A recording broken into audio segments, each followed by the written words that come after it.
박지원의 식탁 시작하겠습니다. 오늘은 박지원 실장님이 해남에서 후보자 토론회가 있어서 합동토론회가 있어가지고 제가 진행합니다. 요즘 총선의 최고 관심사는 조국 혁신당인데요. 어제 제가 국민의힘 출기자 한 사람을 만났더니 앞으로의 국회는 조국 혁신당의 조국 대표가 다 결정한다. 이런 얘기를 하던데 과연 그런가? 오늘은 조국 혁신당의 정책을 총괄하고 계신 서왕진 정책위 의장님 모셨습니다. 안녕하세요.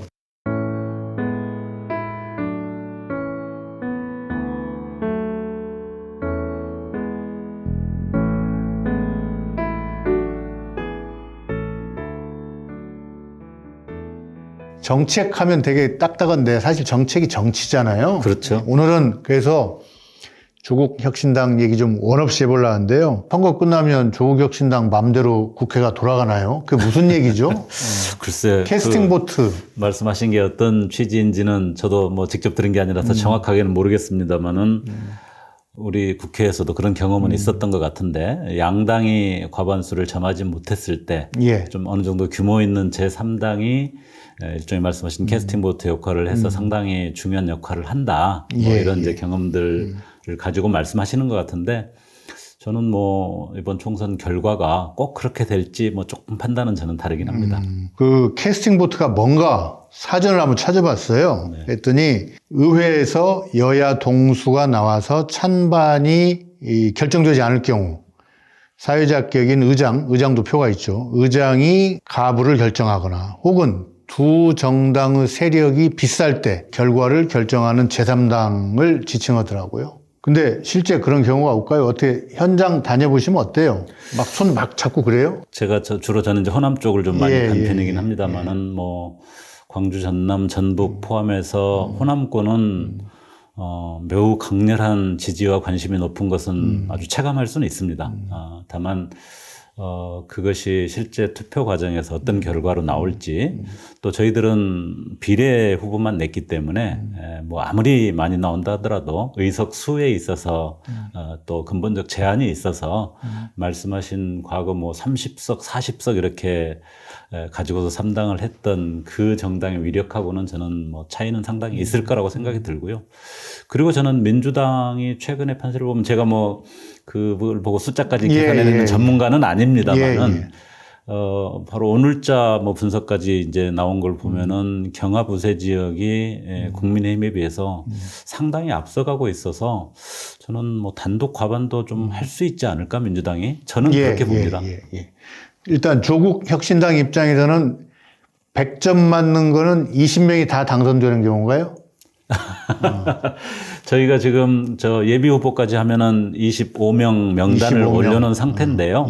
저희들이 처음부터 일관되게 이야기했던 것은 사실은 그때는 10명. 그것도 뭐 굉장히 기대치가 반영된 숫자였습니다만은 10명만 만들어주시면 국회에 들어가서 힘 있는 제3당으로 또 선봉대 역할을 하겠다 이렇게 약속을 드렸었죠.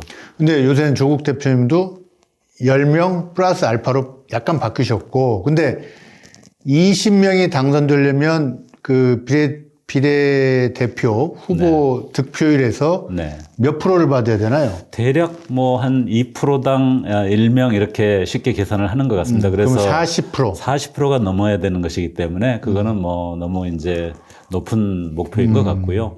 최근에 나온 뭐 이런 조사 수치를 보면은 대략 20%에서 뭐 27, 8%까지 31%짜리도 있었어요.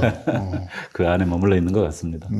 캐스팅 보트란 것은 이제 이렇게 세력이 비슷할 때 제3자격인 데가 결정권을 갖는다 이건데 지금 나오는 새로운 해석은 총선 시나리오에 대해서 세 가지가 있습니다. 어느 당도 150석을 못 넘겼을 경우에 그 얘기는 뭐 이제 국민의힘이든 민주당이든 그 뭐 한 140, 145, 135 뭐 이 정도 얻었을 때 그 빈칸을 채워주는 게 이제 조국 혁신당이 될 수 있다. 이게 시나리오 1이고.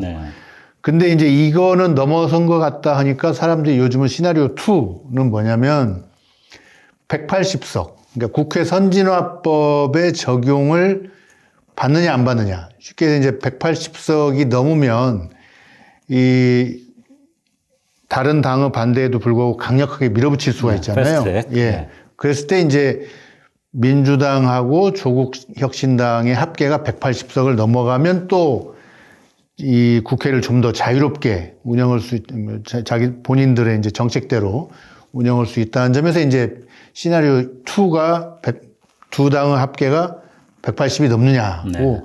시나리오 3는 예. 아시다시피 200석이 넘느냐. 그래서 지금 예. 말씀하신 건 시나리오 1인데 그 객관적 관측 말고 희망적으로 관측하면 어디까지는 좀 보십니까? 저는 우선 그 시나리오 3개로 이야기해 주시니까 상당히 좀 간명하고 예, 판단하기가 예. 좋은데 저희 조국혁신당이 최고로 바람직하고 좋다고 생각하는 것은 당연히 3번 시나리오입니다. 3번. 시나리오를 통해서 저희들은 뭐 처음부터 일관되게 뭐 우리 당이 뭐 여러 당내에서 예, 어떤 예. 역할을 하느냐보다 더 중요한 것은 예.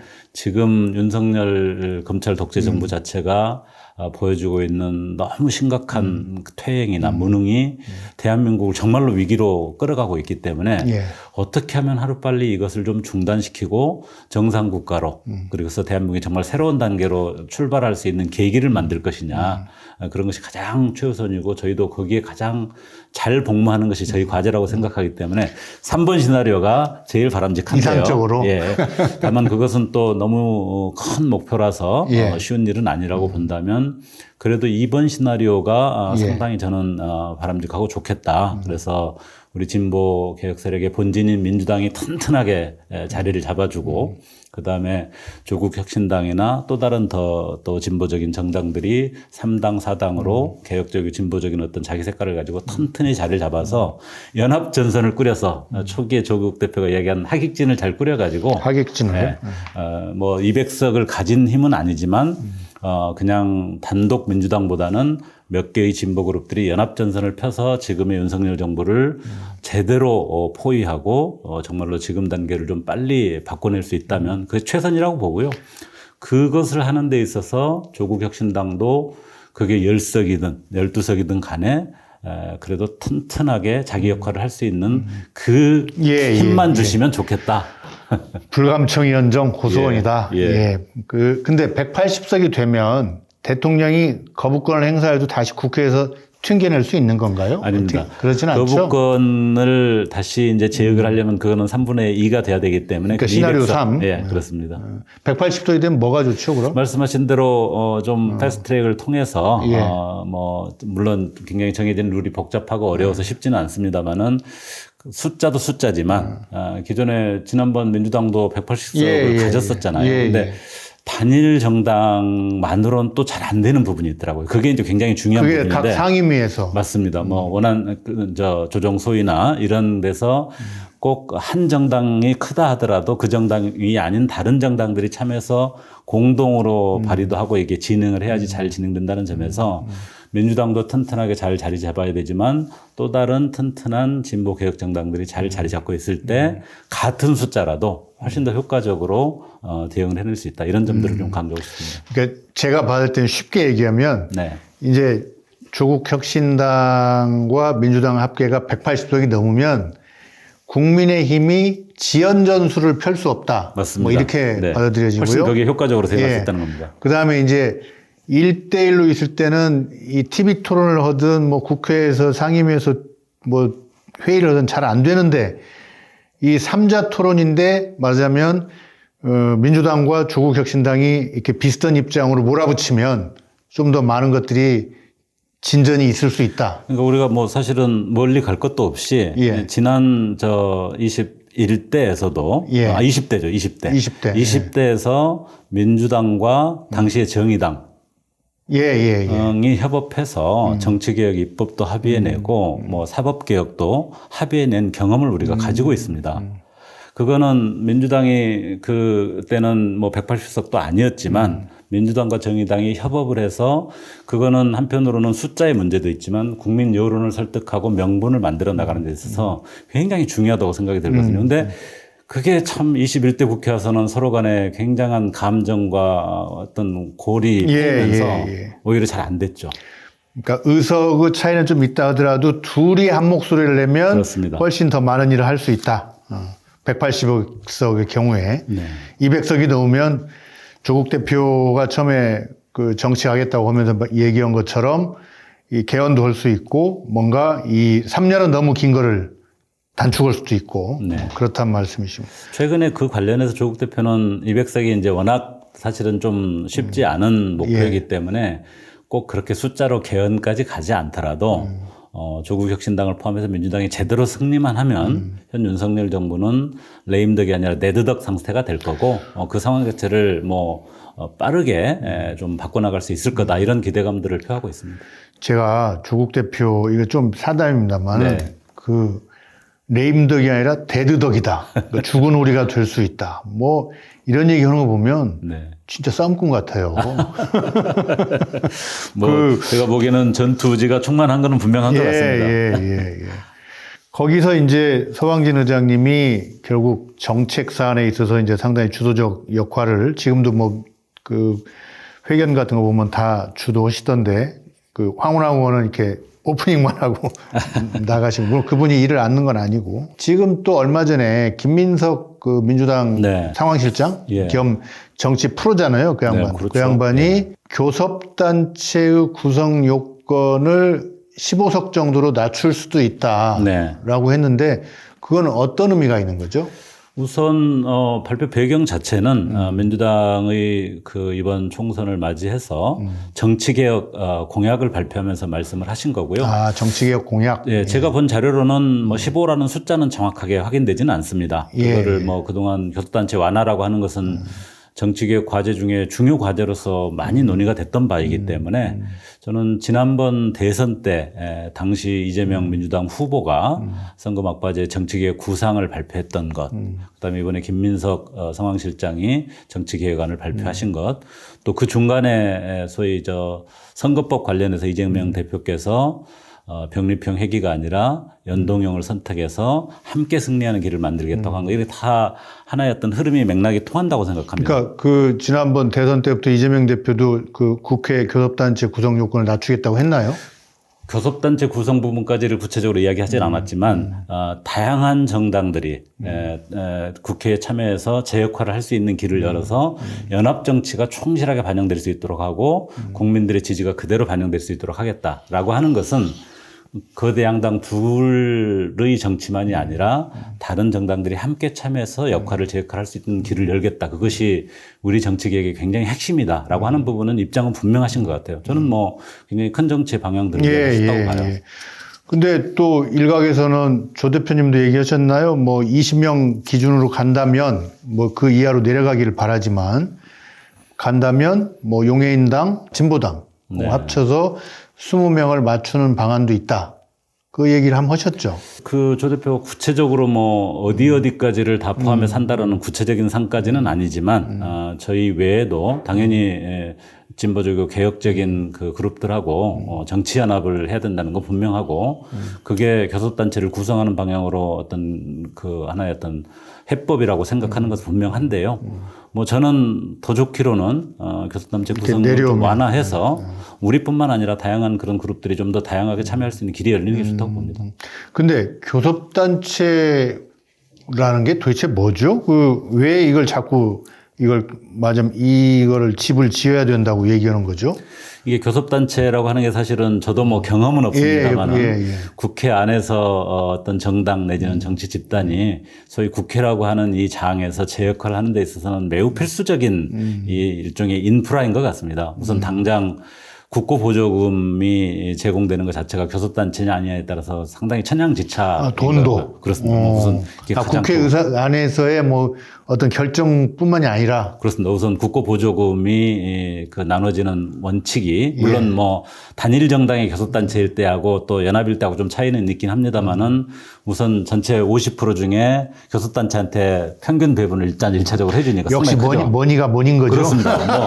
뭐 정당도 뭐 돈이 있어야 굴러가는 것이니까요. 뭐 연구원이라도 하나 더 쓸 수 있고. 그런 것에서부터 시작해서 중요한 어떤 법안을 발의하고 그게 굉장히 여러 과정을 거쳐서 법사위 통과하면은 본회의에 부의해야지 최종 결정되지 않습니까?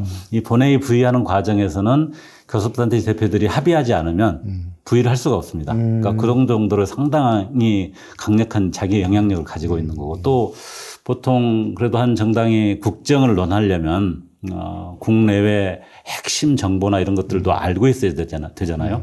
예를 들면 정보위 같은데 국정원장 와서 맞습니다. 예, 박지원 원장도 그런 거 했죠. 맞습니다. 그런 정보를 제공받으려면 사실은 정보위 국회의원이라고 해서 다 제공되는 게 아니고 교섭단체가 되면은 상임위에 무조건 간사를 한 명씩 파견할 수가 있어요. 간사급 정도한테만 또 제공해주는 정보들이 상당히 있다고 그러면 그럽니다. 거꾸로 얘기해서 교섭단체를 구성 못하면 간사도 없는 거예요? 그렇습니다. 이거 안 되겠습니다. 이거 어떻게든 교섭단체를 구성하는 게 이게 정식으로 티켓을 가지고 이 무대에 올라가는 거라니까 이 방송 보시는 분들 좀 유념하셔야겠습니다. 심지어는 옛날에 어떤 일이 있었냐면은 정의당 시절인지 민주노동당 시절인지 제가 구별은 잘 안 됩니다만은 교섭단체를 구성 못했을 때 상임위 구성에 대해서 주장이나 요구권도 없어가지고 상임위가 막 일방 배정되고 그래요. 자기 전문 분야와 상관없이. 그렇죠. 예, 예. 그러니까 의장 직권으로. 니네 짜시래기들은 그냥 이렇게 뭐 교섭단체도 구성 못했으니까 의장이 너는 이리가 뭐 그래서 자기 분야와는 다른 상임위로 그러니까요. 갈 수도 있고. 그 소수 국회의원 한 명이 얼마나 중요합니까? 그리고 그 천신만고 끝에 국회에 입성했으면은 정말 하고 싶은 역할이 있을 거 아니에요. 뭐 법안 발의가 됐든 어떤 특정 집단들의 어떤 입장들을 대변하는 게 됐든. 근데 그거하고 상관없이 막 결정이 된다는 거죠. 교섭단체를 구성을 못하면 찬밥이랍니다. 국회 들어가도 찬밥만 계속 먹어야 맞습니다. 된다. 예, 예. 뭐 20명을 당선을 시키거나 아니면 뭐 또 아까 얘기 나온 대로 그런 뭐 진보당이나 뭐 용해인 씨 뭐 이쪽하고 해서 하는 것도 있지만 제일 좋은 건 이제 기준이 내려가는 건데. 맞습니다. 이재명 대표가 해줄까요? 이거 호랑이 새끼 키우는 거 아닌가요? 저는 아까도 말씀드렸습니다만은 이재명 대표가 지난 대선 때 굉장히 강력하게 저도 그때는 선거 캠프에 있었고 제가 정책본부에서 역할을 했었기 때문에 그 내용을 생생히 기억하는데요. 이 정치개혁 과제에 대한 굉장히 분명하고 단호한 의지를 담은 그 입장을 마지막에 발표를 했었습니다. 물론 선거 막바지에 진보 세력들의 어떤 지지와 지원을 어떤 기대를 하면서 했던 측면도 있지만 적어도 그런 정도의 입장 발표는 본인의 소신이 아니면 어렵다고 생각하거든요. 그 내용 중에 소수 정당들이 이 국회 또 우리 정치에 있어서 제 역할을 할 수 있도록 길을 제대로 열어주는 것. 이 부분이 핵심이고 그런 연합정치의 판을 만들어야지만 우리 정치 문화나 지금의 어떤 양당의 진영론도 좀 해소될 수 있다고 하는 상당한 믿음이 있어서요. 그 약속과 이번에 선거제 개편 과정에서 병립형익이 아닌 연동형을 선택한 것. 저는 일관성이 있다고 생각하고요. 그러니까 저도 그 생각이 들어요. 그러니까 이재명 대표도 뭔가 좀 이 명분을 아무리 실익이 있어도 결국 명분을 못 버리는 사람 같아요. 그럼요. 이번에 병립형으로 가서 실리를 취할 수도 있었는데 연동형 비례대표제를 채택하는 거 보니까 그러니까 승리 이데올로기에도 충실하지만 또 명분을 잃는 거를 굉장히 두려워한다. 뭐 그런 민주주의자적인 소양이 좀 있다. 저는 이 대표님이 그런 의미에서 큰 정치를 분명히 하실 거라고 저는 믿습니다. 이거 시중에서는 벌써 이제 총선 끝나면 제2의 양김 시대, 이재명 조국 차기 대권 경쟁 시대가 열린다고 들었는데 일단 지금까지는 다 좋게 말씀하시고 있는 것 같습니다. 근데 그분들이 그렇다고 하더라도 경쟁을 하더라도 쌈만 하는 건 아니죠. 요새 그래서 잘 되시고 나니까 뭐 점심 먹으면서 저녁 먹으면서 듣자니 온갖 정부 부처나 기관에서 조국 혁신당에 우리 부처를 우리 정책을 설명해야겠다 해가지고 엄청 많이 온다고 그래요? 그래서 그런가요? 저는 뭐 하나도 본 적이 없는데요. 정책위장한테 그게 연결이 누가 다 커트하고 있나요? 저한테 전화가 좀 오긴 오는데요. 저 한 20, 30년 못 봤던 먼 친척들이 전화를 오시긴 옵니다. 텔레비도 많이 봤다? 예, 뭐 텔레비도 보고 또 뭐 이렇게 소식 유튜브, 들었다 격려하고 이렇게 하는데 제가 생각하기에는 아직 정부 부처라든지 이런 거는 한 달짜리 조국 혁신당에는 아직은 먼 이야기인 것 같고요. 제가 생각하기에 제가 이제 서울시 시정 경험을 했고 공무원 관료들이 어떻게 이런 정치적인 부분에 대한 또 예민한 감각과 대응을 하는가 이런 생각을 해보면 선수죠. 예. 고민은 할 겁니다. 고민은 하고 저기서 이야기하는 정책이나 뭐 또 면면들이 실제 국회에 들어왔을 때 우리 분야에 어떤 영향을 미치고 또 어떤 시기로 이렇게 개입해 들어올 거냐 이런 고민은 할 텐데요. 아직 그렇게 깊이 있게 직접 접촉하거나 그런 단계는 아닌 것 같습니다. 결국 이제 조국 혁신당은 조국 대표가 아무래도 이제 다른 당보다 더 당대표가 중심적 네. 역할을 하는데, 뭐 저희는 뭐 저희 회사에서 그 가불선진국 네, 책도 네. 내고 해서 이 양반이 뭐 지방분권이라든지 뭐 지역경제 활성화, 뭐 저출산이나 민생대책 어떻게 갖고 있는지 알지만, 일반적으로는 검찰 독재 종식 네. 요거에만 관심이 있는 걸로 알고 있는데, 이게 이제 신생 정당으로서 정책을 정해나가는 과정이잖아요. 네. 그 정책 발굴과 결정 과정에서 조국 대표가 좀 역할을 하십니까? 제가 생각하기에는 조국 대표는 정책 분야에 굉장한 전문성이 있는 분이에요, 원래. 아, 그래요? 뭐 아실 수 있을 텐데, 대학 교수 시절에도 시민사회에 직접 참여연대에 참여해서 보통 시민단체 참여라고 하는 것은 그 시민사회가 가지고 있는 가치나 지향에 맞춰서 예. 정책적, 전문적 뒷받침을 해주는 게 이제 전문가들의 역할이란 말이죠. 물론 사법개혁, 검찰개혁 이런 쪽에 이제 역할을 많이 하셨습니다만은 그것 외에도 소위 진보 세력의 어떤 정책적 지향이나 구체적인 정책적 방안들 이런 것들을 좀 종합하고 제안하고 방향들을 잡아주는 역할도 꾸준히 해왔었기 때문에 기본적으로 진보 정책에 대한 관심이 굉장히 많은 분이다. 그리고 굉장히 그런 것들을 두루 이해하고 고민하고 관심을 가지고 있었고, 특히 제가 보기에는 노무현 대통령의 어떤 진보 정책이나 진보 구상, 또 후원회장도 했던 노회찬 의원의 어떤 진보적 가치나 구상 이런 부분에 대해서 굉장히 관심과 어떻게 보면 본인의 어떤 진보적 정책의 출발선으로 삼고 있다 이런 느낌을 받고 있고요. 그런 내용을 중심으로 해서 상당히 많은 정책 분야에 대한 자기 관심과 자기 생각이 분명히 있는 것 같습니다. 신뢰를 들어주세요. 네. 말씀으로만 하지 마시고. 사법이나 검찰 개혁이나 권력기관 개혁 부분에 대해서는 아주 구체적이고 아주 단호합니다. 뭐 거침이 없습니다. 예를 들면 검찰 개혁 문제라든지 최근에 발표했던 감사원 개혁이라든지 또는 경찰 개혁이라든지 이런 부분들에 대해서는 본인이 구체적인 내용과 아주 단호한 입장을 가지고 있고요. 대신에 이 사회정책 분야에서는 지향과 가치가 굉장히 진보적인 어떤 지향을 가지고 있고, 예를 들면 주거권 이런 부분에 있어서 우리나라는 사실은 이 많은 국민들이 가장 사회적으로 고통받고 힘들어하는 부분 중에 하나가 이 주거 문제잖아요. 주거권을 실현하기 위해서 싱가포르나 네덜란드와 같이 압도적인 공공주택을 제공해서 기본적으로 최소한의 어떤 주거 권리 자체는 보장을 해준다. 거기에 더해서 여력이 되고 좀 여건이 되는 사람들은 이제 자기 주택 소유까지 나가는 것도 열려 있지만 기본적인 어떤 주거권 자체를 보장해 주는 것이 대단. 우리는 그 부분이 너무 낮아서 어떻게 그것을 획기적으로 높일 것이냐 하는 부분에 대한 굉장한 관심과 의지가 있다는 걸 늘 표현을 하거든요. 예를 들면 그런 겁니다. 주거권 중요하죠. 얼마 전에 외신 들어온 거 보니까 네. 오스트리아 빈이라는 도시에서는 그 뉴스 보셨어요?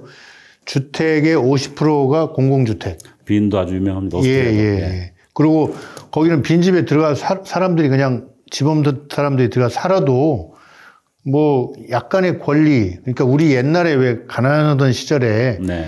저 산동네에다가 판자촌 짓고 살면 권리를 부여했죠. 예, 권리를 부여한 것처럼 네네. 멀쩡한 집에 대해서도 뭐 다는 얘기를 들었는데. 그거는 이제 관점이 그런 것 같습니다. 이 주거라고 하는 게 지금 뭐 누구나 아마 우리나라 사람들은 지금 그렇게 생각할 텐데, 정말 갖고 싶은 것인데 쉽지는 않으나 내가 노력해서 정말 열심히 노력해가지고 내가 확보해야 되는 것. 그렇게 생각하는데 그게 아니라 그냥 국민이라면 우리가 초등학교는 누구나 갈 수 있듯이 최소한의 주거 공간에서 살 권리는 당연하게 누려야 된다. 이런 관점으로 접근해야 된다는 거예요. 그러려면 말씀하신 대로 오스트리아 빈이나 싱가포르에 있는 것처럼 사실은 공공주택이 적어도 한 50% 정도는 딱 돼 있으면 우선은 거기서 최소한의 기본권을 누리며 살 수 있으면 되고, 거기서 좀 더 좋은 질 높은 주택을 자기가 소유하거나 행하고 싶으면은 자기가 조금 더 노력을 해서 그거 단계로 넘어갈 수 있도록 이 부분은 최소한 보장해 주는 것이 필요하다는 거죠. 주거권이라고 하면 실감은 안 나고 오로지 빚내서 집 살 권리밖에 없던 사람들한테는 맞습니다. 이런 공공주택 이런 얘기가 야 이거 정치원 사람들이 유토피아 막 헛된 꿈 막 하는 거 아니냐 이런 생각 드는데 알겠습니다. 뭐 실제 사례가 있다니까 싱가포르라든지 오스트리아, 빈, 네덜란드, 또 네덜란드. 예, 알겠습니다. 윤석열 대통령이 이제 하나로마트 가서 지금 예. 이 선거 전의 최대 이슈는 대파입니다. 맞습니다. 대파. 맞습니다. 여론조사도 보니까 예. 뭐 검찰 독재도 있고 뭐 뭣도 있지만 사람들이 제일 민감하게 많이 반응하는 건 대파인데 네. 조국 대표가 그때 그런 얘기를 했어요. 그거 할인에 쿠폰까지 해가지고 한 거다. 그래서 내가 아니 저 양반이 어떻게 저런 걸 아나? 그 과정을 좀 그때 어떻게 좀 내부적으로 이해가 있었습니까? 사실은 뭐 물론 이제 그렇게 생활 속에서 이렇게 구체적으로 할인해서 되는 부분도 있지만 저희가 보기에는 아마 전시행정 옛날 저 박정희 전두환 시절의 전시행정이 아니었나 생각을 하고요. 다만 조 대표가 이제 그런 생활 물가에 대해서 본인이 좀 체감한 부분도 있다는 건데 그 본인이 저 약간 호래비 생활을 좀 했잖아요. 그렇죠. 정경심 교수도 감옥에 있고 애들도 안타까운 일이지만 본인이 그런 것들을 다 챙기고 해야 되는 시간들이 뭐 그런 체험의 어떤 시간들이 있지 않았을까 하는 생각도 드는데요. 저는 뭐 그 저간의 사정까지는 제가 세세하게 모르지만 제가 좀 주목하는 것은 이런 게 있습니다. 많은 사람들이 이야기하지만 조국 대표는 어떻게 보면은 뭐, 누구 어떤 그래서 10가지 복을 남들은 한 가지도 갖기 힘든 10가지 복을 가지고 있는 사람이다. 아, 그래요? 조 대표가? 이런 표현을 하는 경우. 그게 뭐냐면은 저는 그럼에도 불구하고 무슨 어떤 차이가 있느냐라고 했을 때 뭐 지금 한동훈 저 비대위원장은 뭐 586 내지는 운동권 세대에 대한 뭐 저주와 비판 이런 걸 하던데 저는 586에 미덕이 있다고 생각을 합니다. 즉, 저희 대학 다니던 시절 생각해 보면은 뭐 자기 집안이 부유했는지 자기 아버지가 무슨 뭐 장차관 출신인지 별로 그런 거 안 따졌죠. 따지지 않고 그냥 다 이 사회를 살아가는 한 지식인으로서 이 사회를 끌어가는 데서 가장 어렵고 힘들게 이 사회를 뒷받침하는 민중들하고 함께 가야 된다. 이런 약간 그런 심리가 있었거든요. 근데 뭐 지금 그런 586들 상당수는 이제 고관대작이 돼가지고. 그렇긴 합니다. 예. 무슨 마트를 가겠습니까? 뭐 심지어 어떤 사람은 뭐 그러진 않지만 뭐 카톡도 잘 못 오는 사람도 있어요. 그거 좀 심하고, 그건 심한데 예. 어쨌든 호라비 생활을 했기 때문에 민생을 한다.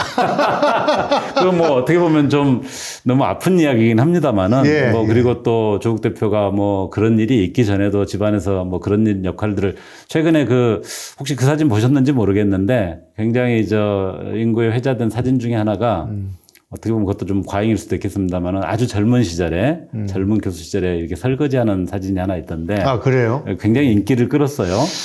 그래서 뭐 아까 저 586의 미덕에 대해서 좀 평가가 다르셨지만 적어도 집안일의 문제라든지 남녀의 역할 구분이라든지 또는 뭐 서민들의 삶에 대해서 나는 그것과 달라 이런 게 아니라 그런 친숙하고 친화적인 어떤 정신들은 원래부터 좀 배어 있다 저는 그렇게 봅니다. 의장님이 첫 번째 공약으로 이제 기후위기 대책 청사진 발표해서 야, 일본으로 저걸 들고 나온 이유가 뭘까? 했는데 우선 그 정책을 좀 설명해 주시죠. 원래 저희 1번 정책은 한동훈 특검법, 한동훈 특검법이고요. 좀 의외였어요. 한동훈 특검법 다음에 이제 일종의 2호로 발표된 게 기후위기 대응 정책인데요. 저희들이 이제 명칭이 좀 길긴 합니다만은 기후위기 대응을 위한 3080 햇빛 바람 정책 패키지.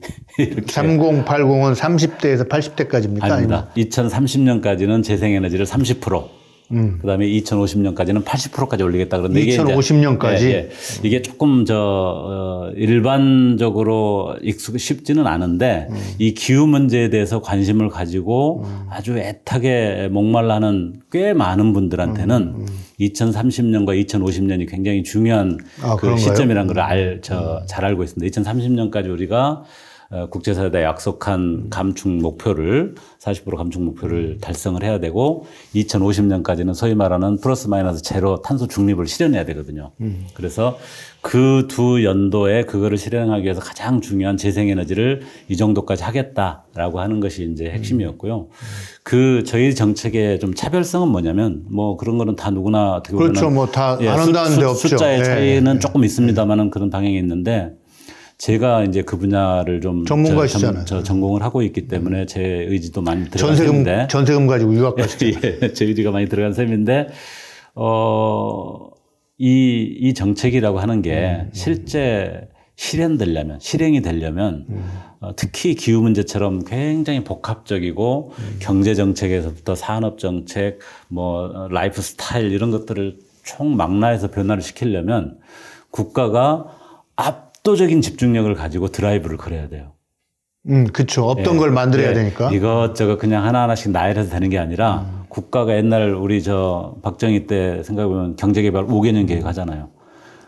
소위 경제 성장을 위해서 국가를 총력 동원해가지고 총 드라이브를 걸었잖아요. 그게 뭐 후진적이고 좀 이렇게 권위주의도 생각할 수 있지만 또 일이라는 것은 또 국정과제라고 하는 것은 또 그런 힘이 있어야 잘 굴러가는 측면이 있거든요.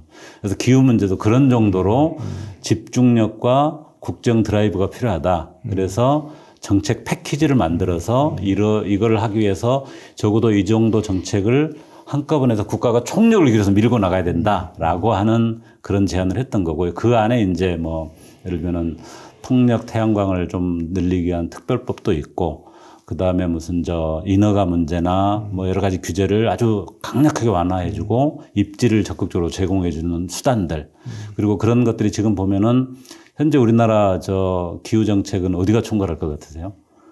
총괄 부처는 환경부예요. 아, 기후정책. 예, 기후정책의 주무부처는 환경부고 목표를 세우고 전략을 세우는 건 환경부인데 실제 내용을 보면은 에너지 정책, 그다음에 산업을 탄소 그렇죠, 배출하고 산업을 바꿔야 되고 산자부가 많이. 예, 그다음에 통상을 관리를 해야 돼요. 예. 이게 다 산자부가 가지고 있는 정책 수단이거든요. 그래서 목표를 세우고 막 전략은 환경부에 세우는데 산자부는 눈에 그렇게 세웠어? 뭐 그거 좀 힘든데 이런 정도 태도거든요. 그래서 그렇게 놔둬가지고는 일이 안 되기 때문에 이 환경부에 있는 기후정책 전략 기능하고 그다음에 산자부에 있는 에너지 또 산업전환 통상 분야 기후와 관련된 이 기능을 합쳐가지고 기후에너지부로 하나로 통합을 시켜서 제대로 된 컨트롤 타워를 만들어야 된다. 사실은 제가 이제 환경운동도 오래 했잖아요. 시민운동 시절 환경운동을 했는데 환경부는 소위 환경 문제 하나 발생할 때마다 부처가 하나씩 커져요. 맞습니다. 그 문제를 해결하기 위해서. 패널 사건. 네, 그렇습니다. 그래서 환경부는 사실은 엄청나게 커졌어요, 이미. 엄청나게 커져서 이 기능이 물론 가장 중요한 환경 문제이긴 합니다만은 그 기능을 떼낸다 그래서 환경부가 역할이 없는 것은 아니고 뭐 수질, 물, 유해 물질 뭐 굉장히 중요한 문제들이 있고요. 다만 기후 문제는 너무나 중요한 산업과 에너지와 통상 문제를 좀 제대로 끌고 갈 필요가 있기 때문에 그걸 집중해서 컨트롤 타워를 좀 만들 필요가 있다. 독일 같은 경우는 어떻게 돼 있냐면요. 독일은 기후 경제 보호부라는 걸 놨어요. 소위 우리나라 보면 기재부 안에다 아예 기후 문제 대응 기능을 줬어요.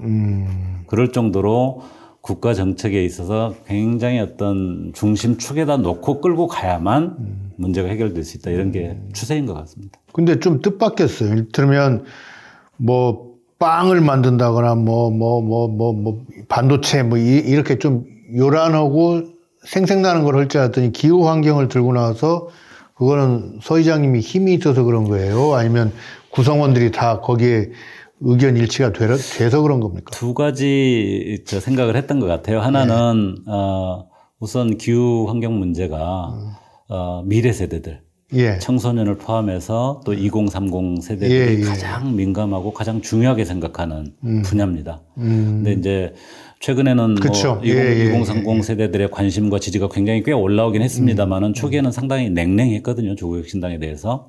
또 다른 꼰대 정당이다. 뭐 그런 것도 있고 조국 대표나 조국 혁신당에 대해서 가졌던 어떤 선입견 그동안 뭐 언론이나 이런 쪽에서 많이 했던 그런 게 좀 냉랭했었는데 그런 것 여러 가지를 고려했을 때 미래 세대들 또 2030 세대들이 가장 중요하고 민감하게 생각하는 부분들에 대해서 우리의 구상을 적극적으로 좀 제시할 필요가 있다. 이런 생각이 하나가 있었고요.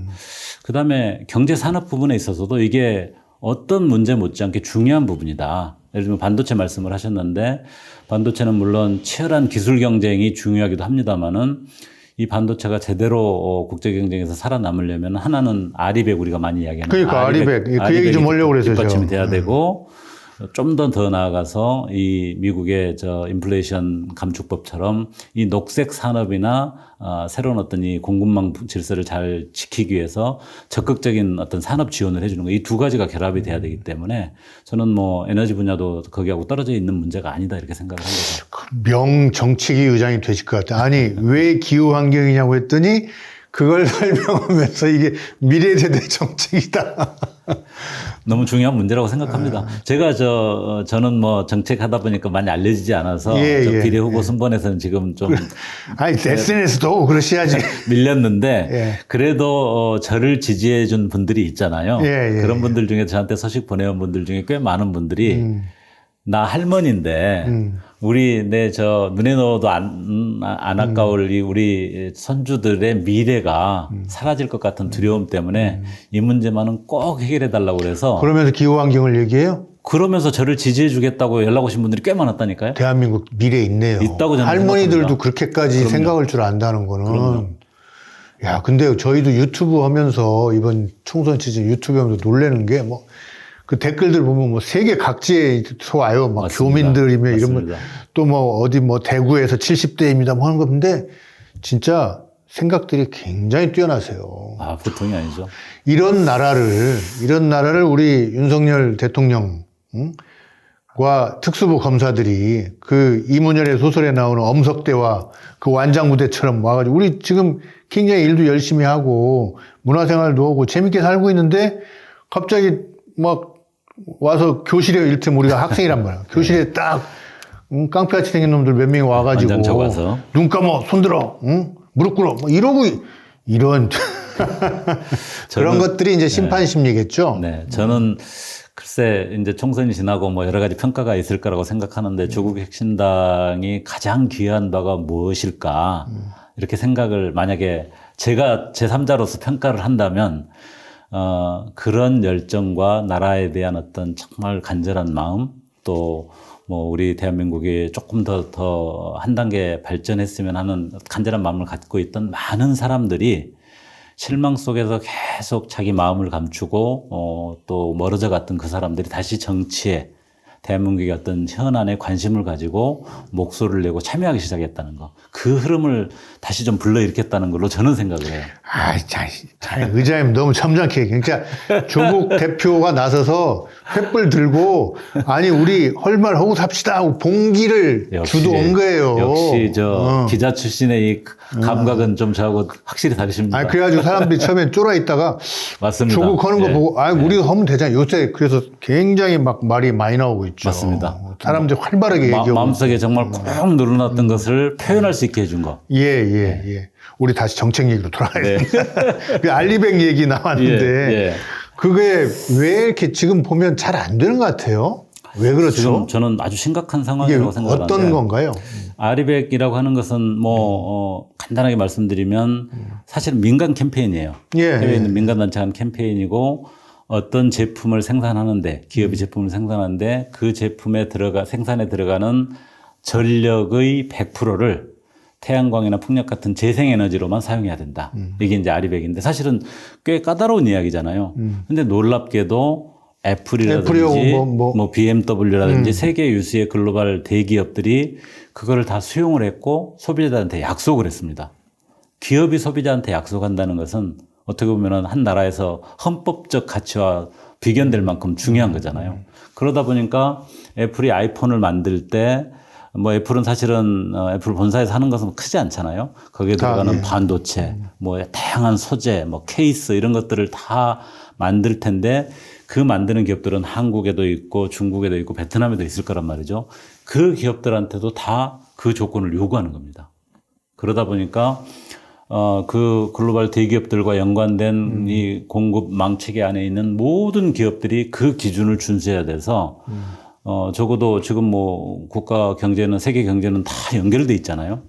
모든 기업들이 이 아리백을 달성해야 돼. 우리도 예외가 아니라는 겁니다. 그런데 아리백을 달성하려면 태양광 풍력과 같은 재생에너지가 충분하게 공급이 돼야 되는데 다른 나라들은 굉장한 노력을 통해서 그런 것들이 상당히 속속속 올라오고 있는데 우리만 거꾸로 가고 있다는 거죠. 우리는 겨우 지금 8%에서 9%.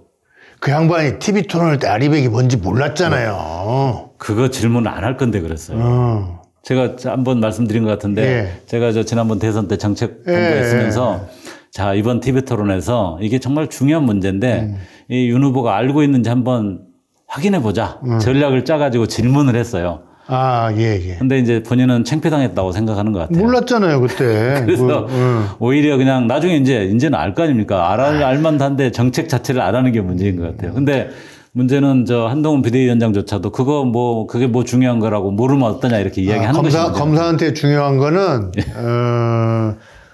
뭐 표창장 같은 거 받은 걸 찾아내서, 감옥에 가두는 거가 중요하죠. 근데 쉽게 아까 제 얘기를 듣고 그러니까 애플이나 이런 데다가 그 부품 소재 물건을 팔아먹으려면 네. 그 부품 소재 자체를 태양열이나 풍력의 그 전기로 만들어서 만들어야 된다, 사용해서 만들어야 된다 이거죠? 당장 우리 삼성 반도체. 예. 우리 삼성 반도체를 애플에다 얼마나 많이 팔겠어요. 그렇죠. 그 팔 때는 그 반도체는 재생에너지로 만든 거를 팔아야 돼요. 예. 이미. 예. 그래서 삼성에서 우리나라에서 재생에너지를 공급받지 못하면 미국으로 가서 또는 어디 다른 뭐 유럽이나 이런 데서 재생에너지를 충분히 공급받을 수 있는 곳으로 가서 공장을 지어서 삼성이 가든지 아니면 거기서 만든 물건을 사든지. 그렇습니다. 그렇게 해서 납품을 해야 되는 거니까. 그 지금 우리나라 용인에다가 반도체 클러스터 만든다고 이 정부 들어와서 예, 이 예. 정부 계획도 아니고 예. 원래 원래 삼성이 가지고 있는 하이닉스 계획인데 하려던 건데 포장해서 이제 발표했잖아요. 계속 투자한다고 막 신문에 재탕 삼탕 발표만 하고. 근데 그렇게 반도체라고 하는 건 어마어마한 전력을 요구하는 산업이거든요. 예. 전력을 어디서 공급할까요? 지금 재생에너지가 없어서 거기다 LNG 발전소 짓는다 그러고 그다음에 저 지역에 있는 원전이나 이런 데서 나오는 에너지를 공급해 가지고 전력을 공급한다고 그래요. LNG는 해안가에 지어야죠. LNG는 뭐 육상에도 지을 수는 있는데 그것도 화석 연료예요. 그렇죠. 그래서 재생에너지가 아니기 때문에 그 전기로 만든 반도체는 애플에 납품을 못 하는 겁니다. 삼성이 이미 잘 몰라서 그렇지 미국의 공장이 이미 많이 나갔습니다. 아, 그 얘기하니까 생각나요. 지난번에 이 자리에 박영선 장관, 전 중기부 장관이 와서 네, 네. 그 박지원 실장하고 저한테 어떻게 미국 가서 공부한 거 가지고 유식을 떠는지 뭐 반도체 그 세 가지 요건 아십니까? 그래서 책도 내셨죠? 예, 뭐 예. 뭔데 했더니 전기가 있어야 되고 물이 있어야 되고 그 기술자가 있어야 된다고 해서 참 배웠는데 그러니까 반도체가 전기를 많이 잡아먹는데 그렇습니다. 그 전기를 재생에너지로 만든 전기를 써야 그렇게 해서 만들어진 물건을 팔아먹을 수가 있다. 지금 아주 적나라하게 이야기해 보면은 우리나라 삼성 반도체 한 회사가 쓰는 전기 양만큼도 재생에너지가 충당이 안 됩니다, 지금. 그래요? 네, 그러니까 그 정도 우리는 재생에너지가 너무 낮아서 이미 위험수이고 근데 제가 기업들도 만나봤지 않겠습니까? 예. 걱정은 태산인데 정부 눈치 봐가지고 이야기를 안 해요. 아니, 그러니까 그게 문제예요. 예. 뭐냐면 기업이 막 적극 나서야 되는데 정부도 별로 성의를 안 보이고 제가 만나서 얘기 들어보니까 기업 안에서도 그 담당 부서만 애가 타고. 맞습니다. 예. 아직까지 이제 기존 어떤 관행과 기존 어떤 그 기업 전략에 아주 이렇게 떨어 있는 임원들은 아직 그까지는 못 가고 있고 그러다 보니까 제가 보기에는 저는 삼성이 당장 딱 상황에 맞부딪히면은 해결할 방법은 딱 그러니까 그러다 수출 못 오면 어떻게 해요? 결국은 나가야죠. 아, 공장 이전한다? 공장 이전해야죠. 이미 상당히 투자를 하고 있습니다. 아이고, 한국 경제가 뭐 어떻게 됩니까? 그래서 우리 저 정치 구단이신 박지원 저 의원님이 예, 말씀하신 예. 것처럼 아, 당선시켜 주신 거예요? 경제 퍼주기 현재 의원이십니다. 예. 경제 퍼주기. 예. 미국 가가지고 그런 문제에 대해서 오히려 우리 입장을 대변하는 것이 아니라 막 투자하는 것을 잘하는 걸로. 한국 기업과 기술과 돈을 해외에다가 옮기는 걸 잘해. 이 양반은. 그러니까요. 뭐 가서 열심히 하라고 분위기 잡아주고 재생에너지 공급 안에서 알아서 나가게 해주고. 퍼주기네. 예, 경제 퍼주기. 참말, 아유, 예. 그 여러 가지 그 과학기술 정책도 궁금하고 지난번에 네. 그 저 구글 출신 이혜민 네, 후보 네. 비례 3번 오셔가지고 아주 그래서 재밌게 우리 신혜선 본부장하고 방송했고 김선민 또 네. 의사 출신 5번 선생님 또 뭐 그 저 저희 당의 보물들이죠. 네. 아니 뭐 남자 여자를 가리는 건 아니지만 두 분은 정말 뛰어난 분들이세요. 다른 분들도 맞습니다. 훌륭하지만 맞습니다. 예. 특히나 공감 능력이 짱이랍니다. 맞습니다. 예. 특히 그게 느껴지시는군요. 저도 두 분을 만나면 우선 마음이 편하고 기분이 좋아요. 마음이 편하고 기분이 좋은데 또 구체적인 그 정책 분야로 들어가면 얼마나 꼼꼼하고 똑똑한지 말도 못해요. 저는 제가 보기에는 저희 당을 아주 튼튼하게 끌어가실 분들인 것 같습니다. 아니, 자관 댓글도 보면요, 그 조국 혁신당에 뭐 여긴 지역 후보가 없으니까 그렇겠지만 비례 후보들 잘 뽑았다고 막 다 한마디씩 하십니다. 감사한 말씀이시죠. 오늘 기후환경 얘기만 했는데 저는 좀 기억에 남는 게 그 미래 세대를 위한 거다. 그쵸? 결국 미래 세대로 이어지겠네요. 더군다나 이 친구들은 지구가 이런 식으로 더 오염되거나 훼손되는 걸 굉장히 싫어하고 그래서 자기라도 줄이려고 뭐 비건하고 그러더라고요. 맞습니다. 사실은 기후 문제 관련해서 국제사회가 뭐 1992년에 그 법, 국제법을 만들고 기후변화 협약을 만들고 뭐 벌써 몇 년이니까 한 40년 가까이 이렇게 저렇게 많은 걸 해왔다고 하지만 최근에 와서야 약간 진전이 있는 거지 잘 안 됐거든요. 근데 거기에 경종을 울리고 야 이렇게 안이하게 할 일이 아니구나라고 아주 강한 충격을 준 사람이 바로 그레타 툰베리라고 툰베리. 지금 이제 20살 가까이 지금 이제 됐겠네. 나이가 들었지만 어린 학생 소녀였는데 금요일 날 학교를 안 가고 학교 등교 거부를 아니 뭐 세상이 망하면 우리의 미래가 없는데 우리가 학교 가서 뭘 하고 있을 필요가 있냐 하는 그런 어떤 강한 문제 제기를 했는데 실제로 우리나라에서도 기후 청소년 운동을 하는 친구들을 가끔 보거든요. 근데 그 절망감, 그 불안감이라고 하는 것은 우리 기성세대들은 사실은 잘 이해하기 힘든 수준이에요. 자기들의 미래 자체가 완전히 빼앗겨 버렸고 그 부분에 대해서 모든 정책 결정권과 영향력은 기성세대들이 가지고 있는데 기성세대들은 자기들만큼의 어떤 절박함과 민감함이 없다는 거죠. 그거를 우리들이 좀 이해를 할 필요가 있을 것 같아요. 특위를 하나 만드세요. 그런 거에 관심이 많은 젊은 친구들 하나 모아서 뭐 국회에서만 일하는 건 아니니까 그런 특위 같은 데가 잘 그 가동이 되면 뭐 조국 혁신당도 힘을 얻을 수 있고. 좋은 방안인 것 같습니다. 그러니까 사실은 정확하게 대변되지 않는 세대들, 그 세대들이 최대한 자기 목소리를 반영하고 어떤 안을 만들어낼 수 있도록 장을 열어주고 그걸 그대로 저희들은 잘 반영하는 것. 뭐 그런 친구, 뭐 18, 19살 이런 젊은 친구들이 국회의원이 되는 것도 뭐 있을 수 있지만 그와는 별도로 그런 특위 같은 걸 해서 그 힘을 모아주고 그 목소리를 키워주는 게 조국 혁신당 같은 정당이 할 일이 아닌가 뭐 그런 생각이 듭니다.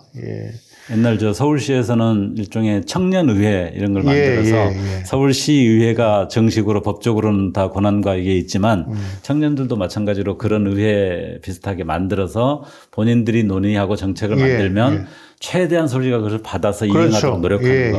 그런 방식이 의미가 있을 것 같습니다. 서울시에서 그런 걸 하셨군요. 네네. 박원순 시장 시절에. 박 시장님이 좋은 건 다 했어. 옛날에는 좋은 거 누가 한다고 하면 그 DJ가 다 한 거야 했는데 요즘은 정책적인 거는 박원순 시장님 같아. 뭐 자관 선거도 이제 며칠 안 남았고요. 뭐 선거 이후도 저기였지만 오늘 이렇게 저희가 이제 그 조국 혁신당이 총선 후에 어떤 위상이 될까 뭐 이런 것도 좀 따져보고 했는데 상당한 실세 집단이 될 것 같고요. 뭐 좋은 선거 결과, 선거제는 또 못 뵙겠죠. 좋은 선거 결과 또 되고 난 뒤에 좋은 일을 좀 해주시기 바라고요. 또 저희 시청자들이 또 유권자들이신데 네, 그래도 네. 뭐 불과 며칠 앞두고 한마디 좀 해주시죠. 네, 뭐 조국혁신당 이제 딱 만들어진 지 한 달 됐습니다. 사실은 처음 만들 때 굉장히 고민도 많았고 조심스러웠는데 막상 시작했을 때 국민들이 얼마나 간절하고 억눌린 그런 마음들이 있었는지, 그리고 그것을 시원하게 대변해주는 조국혁신당 또 조국 대표에 대해서 그 어떤 간절함이 표현된다는 점에서 얼마나 공감이 됐는지 하는 부분들을 지역 현장에서 정말 절절히 느끼고 있습니다. 그 마음들을 저희가 절대로 잊지 않고 선거 이후에도 정말 그것을 충실하게 반영하고 실천하는 그런 정당으로서 역할을 할 각오가 단단히 돼 있으니까요. 비례 9번, 꼭 비례 9번을 적극적으로 지지해 주셔서 저희에게 튼튼하고 힘있는 제3당의 역할을 부여해 주시면 그 국민들의 마음을 대변하는 것을 더욱더 강력하게 충실하게 해내겠습니다. 감사합니다. 예, 오늘 방송 마치겠습니다. 예. 수고하셨습니다. 아니, 그니까, 그 좀 찍어주면 저희가 총선 후에 국회에서 이 구역의 깡패는 저희가 하겠습니다. 제대로 좀 조직했습니다. 저한테 그걸 기대하지 마십시오. 그렇게 말씀하셔야죠. 이번에 메디치 출판사에서 호루라기 재단과 함께 후원하기 위해서 굿즈를 만들었습니다. 호루라기 재단은 우리 공익 신고자들을 보호하기 위한 민간 단체인데요. 이 좋은 일에 쓰이는 이런 좋은 상품이니까 많은 분들이 동참해서 구입하셔서 우리 공익 신고자들 보호하는데 힘을 보태 주셨으면 좋겠습니다. 저도 동참하고 또 힘껏 응원하겠습니다. For Justice, 정의를 위하여 화이팅!